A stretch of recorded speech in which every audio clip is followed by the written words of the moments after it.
Nous sommes en 2024. Le monde a parcouru un long chemin depuis les jours sombres du XXe siècle. Les villes sont devenues des métropoles futuristes, mais certaines ombres du passé continuent de hanter notre présent. Berlin, autrefois le cœur d'un régime tyrannique, est aujourd'hui une ville vibrante. Cependant, les souvenirs de cette époque troublée ne sont jamais loin. Le régime nazi a laissé une cicatrice indélébile sur l'humanité.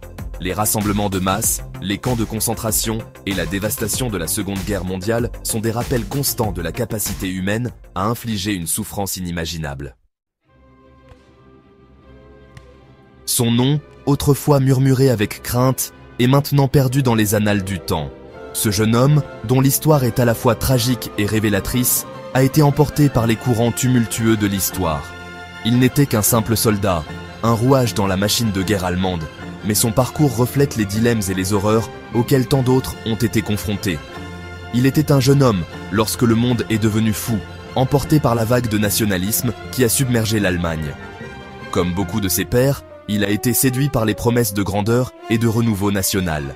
Les rassemblements de masse, les discours enflammés et la propagande omniprésente ont façonné sa vision du monde. Il croyait en un avenir radieux pour son pays. Un avenir qui nécessitait des sacrifices et une loyauté sans faille. Il a combattu dans la Blitzkrieg qui a déchiré l'Europe. Témoin direct des horreurs de la guerre, les batailles étaient brutales, les pertes immenses. Chaque jour, il voyait des camarades tomber, des villes réduites en cendres, des civils pris dans le chaos. La guerre, qu'il avait d'abord perçue comme une aventure glorieuse, s'est rapidement transformée en un cauchemar sans fin. Les tranchées, les bombardements incessants et la peur constante de la mort ont laissé des cicatrices indélébiles dans son esprit. Le siège de Stalingrad, un enfer gelé sur terre, s'est gravé dans sa mémoire. Les conditions étaient inhumaines. Le froid mordant, le manque de ravitaillement et les combats acharnés ont poussé les soldats à leurs limites. Chaque jour était une lutte pour la survie, et chaque nuit apportait son lot de cauchemars.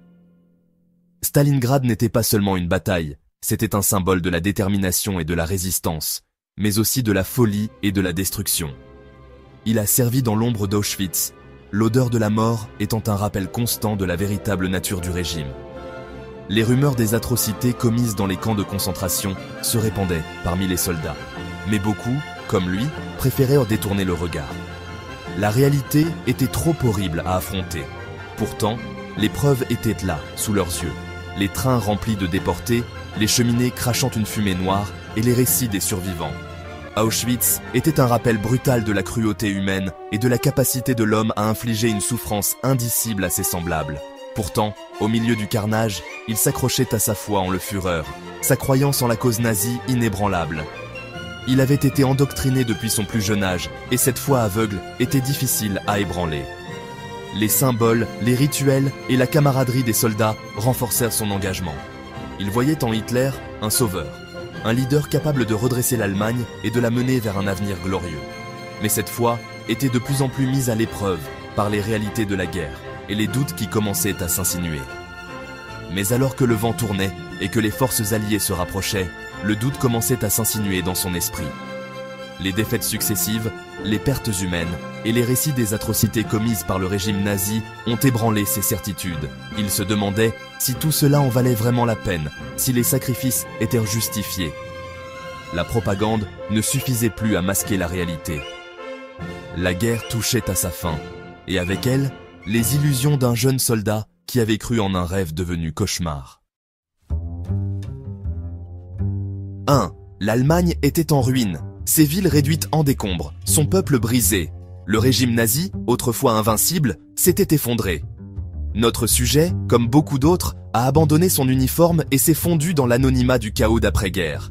Il est devenu un fantôme, une ombre de son ancien moi, hanté par le spectre de son passé. Partagez cette vidéo avec vos amis et votre famille pour maintenir le dialogue sur l'histoire. Les décennies ont passé, chaque année apportant avec elles des changements visibles et invisibles. Les arbres ont perdu et retrouvé leurs feuilles, les rivières ont continué de couler et les villes ont évolué. Mais pour certains, le temps n'efface pas les souvenirs. Il les grave plus profondément. L'Allemagne renaît de ses cendres, transformée en un symbole de démocratie et de prospérité. Les rues de Berlin sont maintenant remplies de vie, de rire et de progrès. Les bâtiments modernes se dressent là où autrefois régnait la destruction et le désespoir. Les gens marchent avec une nouvelle fierté, une nouvelle espérance. Pourtant, pour notre sujet, le passé n'a jamais vraiment disparu. Chaque photo, chaque souvenir est une porte vers un temps révolu, un rappel constant des jours sombres.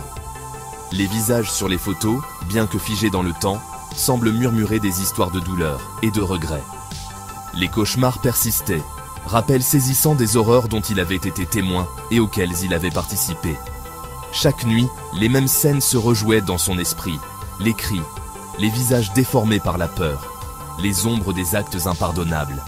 Le sommeil, loin d'être un refuge, était devenu un champ de bataille. Le poids de ses péchés, bien que caché au monde, pesait sur lui avec une force suffocante. Chaque jour était une lutte pour maintenir une façade de normalité, alors que l'intérieur était en ruine. Les moments de solitude étaient les plus difficiles, car c'est alors que les souvenirs revenaient en force, implacables et inévitables. Il a regardé son pays aux prises avec son sombre héritage, alors que le monde découvrait toute l'étendue des atrocités nazies. Les procès, les révélations, les documentaires, tout cela ramenait à la surface des souvenirs qu'il aurait préféré oublier. Mais il savait que ces révélations étaient nécessaires, que le monde devait savoir pour ne jamais répéter les mêmes erreurs. Il a vu les visages des victimes, entendu leurs histoires et ressenti tout le poids de sa complicité. Chaque visite au mémorial était une épreuve, un rappel de la souffrance qu'il avait contribué à infliger. Les fleurs déposées, les larmes versées, tout cela était un hommage à ceux qui n'avaient pas survécu, et un fardeau supplémentaire pour ceux qui avaient été complices. Mais c'était aussi un acte de contrition, une tentative de trouver une forme de rédemption dans la reconnaissance de ses erreurs.